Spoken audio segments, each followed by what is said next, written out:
Mysterious disappearance. रहस्यमयी तरीके से प्लेन्स और शिप्स का गायब होना कोई नई बात नहीं है। 19वीं सेंचुरी से लेकर अब तक ऐसी बहुत सी वारदात हमें देखने को मिली हैं जिसमें पूरा का पूरा प्लेन या शिप इंसानों सहित गायब हो गया हो। ये इतनी चौंका देने वाली बात इसलिए है क्योंकि आज के जमाने में ऐसा कोई भी प्लेन नहीं है जिसके अंदर जीपीएस सिस्टम ना लगा हो। रेडार और दूसरी टेक्नोलॉजी की मदद से किसी भी प्लेन को ट्रैक किया जा सकता है। तो ये प्लेन्स, शिप्स अचानक हवा और पानी में कहाँ गायब हो जाते हैं? गायब हो चुके प्लेन्स की लिस्ट में सबसे लेटेस्ट है मलेशिया की बोइंग फ्लाइट। ये घटनाएं हमें ये सोचने पर मजबूर कर देती हैं कि क्या कोई ऐसी टेक्नोलॉजी है जो इतनी एडवांस हो कि एक झटके में किसी चीज को गायब कर दे। हम सभी ने बरमूडा ट्रायंगल या डेविल्स ट्रायंगल के बारे में सुना है। हमारी ह्यूमन हिस्ट्री में इस जगह पर कई चीजें हुई हैं जिसे अच्छी तरह से रिकॉर्ड किया गया है। साल 1945 में अमेरिका की फ्लाइट नंबर 19 सबसे फेमस प्लेन्स में से एक है जो इस जगह पर गायब हुई थी, क्योंकि इसके साथ 5 बॉम्बर प्लेन भी एक साथ गायब हुए थे। साल 1974 में कैलगरी के एक मिलिट्री बेस के रडार पर 3 अनआइडेंटिफाइंग फ्लाइंग ऑब्जेक्ट्स डिटेक्ट हुए। मिलिट्री वाले तुरंत एक्शन में आए और उन्होंने उसके पीछे एक फाइटर जेट को भेजा। अचानक ही पायलट और मिलिट्री बेस के बीच का कम्युनिकेशन टूट गया। इसके बाद पायलट और प्लेन दोनों ही फिर से कभी नहीं दिखे। लोगों का मानना है कि मिलिट्री के डेटाबेस में इन रहस्यमयी चीजों की सारी जानकारी छुपी हुई है। सभी लोग इस जानकारी को उजागर करने के लिए उत्सुक हैं, लेकिन शायद गवर्नमेंट कभी भी इस इंफॉर्मेशन को पब्लिकली रिवील नहीं करेगी, क्योंकि शायद इसमें वही होगा जो सब सुनना चाहते हैं या उससे भी ज्यादा कोई खतरनाक चीज। जो भी हो, एक बात साफ है, अगर कभी ये जानकारी पब्लिक में आ गई तो वर्ल्ड वाइड पैनिक फैल जाएगा और हर कंट्री का सिस्टम पलट जाएगा। एरिया 51 माना जाता है कि हम इंसानों ने सीक्रेट मिलिट्री बेस बनाए हैं जो स्पेशली एलियंस और दूसरे प्लैनेट्स के लाइफ फॉर्म को स्टडी करते हैं। इन जगहों में सबसे फेमस जगह है एरिया 51। ये नेवाडा डेजर्ट में मौजूद है और पूरी तरह से यूएस एयर फोर्स के कंट्रोल में है। इसमें कोई शक नहीं है कि ये वर्ल्ड के सबसे फेमस मिलिट्री बेस में से एक है। इसके साथ ही किसी का भी यहाँ पर गैर कानूनी रूप से आना सख्त मना है और चुपके से यहाँ पर घुसना तो लगभग इम्पॉसिबल है। मेरा यकीन कीजिए कि कई लोगों ने यहाँ पर घुसने की कोशिश की है पर कोई भी कुछ पता नहीं लगा पाया। अब क्योंकि यूएस गवर्नमेंट और एयर फोर्स भी इस बेस को एक सीक्रेट बनाकर रखने की कोशिश करते हैं, इसीलिए हर जगह अलग अलग कॉन्स्पिरेसी थ्योरी फैल जाती हैं कि आखिर अमेरिका हमसे क्या छुपाने की कोशिश कर रहा है। आज तक पब्लिक को पता नहीं चला है कि इस जगह पर आखिर क्या होता है। माना जाता है कि यहाँ पर कई टॉप सीक्रेट प्रोग्राम्स को चलाया जाता है। नई तरह की एरोनॉटिकल टेक्नोलॉजी और वेपन सिस्टम्स की यहाँ पर टेस्टिंग होती है। एरिया 51 धीरे धीरे बहुत ज्यादा फेमस हो रहा था, लेकिन यूएस गवर्नमेंट ये बात मानने के लिए तैयार ही नहीं थी कि ऐसी कोई जगह एग्जिस्ट करती है।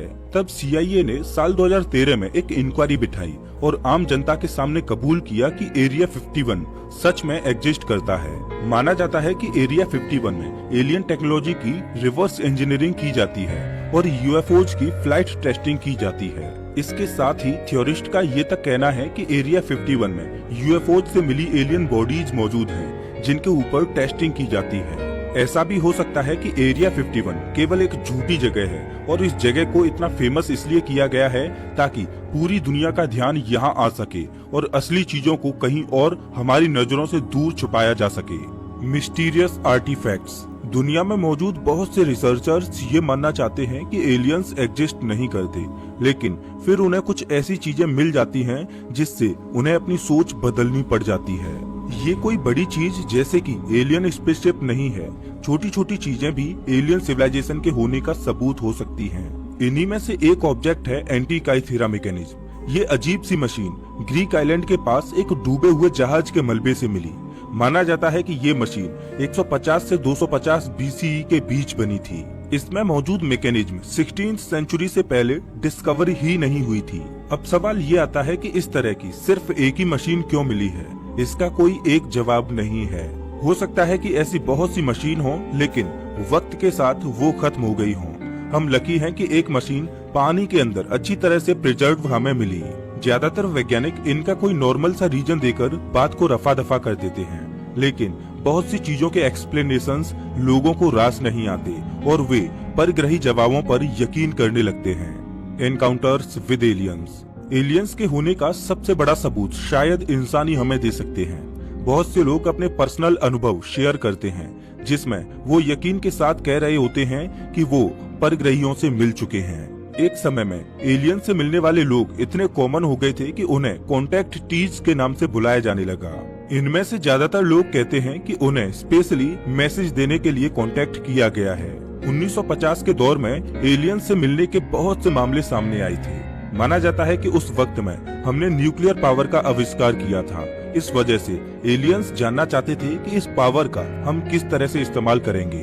इनमें से कई लोग केवल परग्रहियों से मिले ही नहीं थे, बल्कि कुछ लोगों को किडनैप भी कर लिया गया था। एक बेहद ही फेमस केस 5 नवंबर 1975 को एरिजोना में हुआ था, जब कुछ लकड़ी काटने वाले लोग शाम के समय घर वापस आ रहे थे। उन सभी ने आकाश में एक तेज रोशनी को देखा और अचानक ही लाइट उनके एक दोस्त ट्रेविस वॉल्टन पर आकर गिरी और वो गायब हो गया। ट्रेविस अगले 5 दिनों तक गायब रहा और जब वो मिला तब उसने जो बातें बताई वो खौफनाक कहानी से कम नहीं लगती। वो चीख रहा था कि उसको एलियंस ने किडनैप किया था और उसके ऊपर कई एक्सपेरिमेंट्स किए गए थे। एक इंक्वायरी बिठाई गई जिसमें ट्रेविस का बयान लिया गया। इसके साथ ही उसका लाई डिटेक्टर टेस्ट भी हुआ जिसमें वो बिना किसी परेशानी के पास हो गया। जो भी लोग ये क्लेम करते हैं कि वो परग्रहियों से मिले हैं या परग्रहियों ने उनका किडनैप किया था, उनकी बातों में कुछ न कुछ समानता भी देखी गई है। सबसे पहले तो सभी ने यूएफओ को देखे जाने का दावा किया, जिसके बाद एक लाइट उन पर गिरती है और एक अजीब सी क्रैक की आवाज आती है। इसके बाद वो अचानक बेहोश हो जाते हैं। जब उनकी आंखें खुलती हैं तब वो पूरी तरह से होश में होते हैं, लेकिन अपने शरीर के किसी भी अंग को वो हिला नहीं पाते। इसके बाद अचानक ही वो फिर से धरती पर आ जाते हैं। वैसे ऐसी घटनाओं के होने का कोई ठोस प्रमाण नहीं है, लेकिन मुझे नहीं लगता कि अगर ऐसा हुआ भी होगा तो गवर्नमेंट पॉलिसीज इसे अनाउंस करेंगी। Top secret projects. बहुत से देशों की सरकारें अपने बजट का बहुत सा पैसा टॉप सीक्रेट प्रोजेक्ट्स में लगाती हैं, जिसे आम जनता कभी नहीं जान पाती। ऐसे ही कुछ प्रोजेक्ट्स धरती पर परग्रही जीवों के होने का सबूत हो सकते हैं। ऐसे ही एक प्रोजेक्ट का नाम है मैजेस्टिक 12, जिसे MJ-12 भी कहते हैं। माना जाता है कि ये एक सीक्रेट कमेटी का कोड नेम है, जिसमें कई बड़े वैज्ञानिक, मिलिट्री लीडर्स और गवर्नमेंट ऑफिशियल्स शामिल हैं। इसे साल 1947 में बनाया गया था। यूएस टेरिटरी में अचानक से बहुत से यूएफओ दिखाई देने लगे थे, इसीलिए इस सीक्रेट ऑर्गेनाइजेशन को स्पेशली बनाया गया था। माना जाता है कि आज के समय में ये कमेटी एलाइट ग्रुप में बदल चुकी है, जिसमें केवल टॉप वैज्ञानिक और ऑफिशियल्स ही शामिल हैं। MJ-12 को प्रोजेक्ट एक्वेरियस से भी जोड़ा गया था, जो कि यूएफओ साइटिंग से रिलेटेड एक मेजर प्रोजेक्ट था। इस कमेटी का मेन मकसद यूएफओ और एलियन से जुड़ी सभी साइंटिफिक, टेक्नोलॉजिकल, मेडिकल और मीडिया इंफॉर्मेशन को कलेक्ट करना है। माना जाता है कि इस कमेटी को जो इंफॉर्मेशन मिली थी उसे बाद में बहुत सी तकनीकी खोजों में इस्तेमाल किया गया था। साल 1973 में उन्होंने जो चीजें डिस्कवर की थी वो करंट टेक्नोलॉजी से हजारों साल आगे की टेक्नोलॉजी थी। इनमें से ज्यादातर सभी टॉप सीक्रेट प्रोजेक्ट्स को कोई फर्क नहीं पड़ता कि एलियन लाइफ फॉर्म है या नहीं, वो तो बस एलियन टेक्नोलॉजी को अपने मतलब के लिए इस्तेमाल करना सीखना चाहते हैं। अब आगे जाकर इन प्रोजेक्ट्स के बारे में हमें कब पता चलेगा ये तो वक्त ही बताएगा।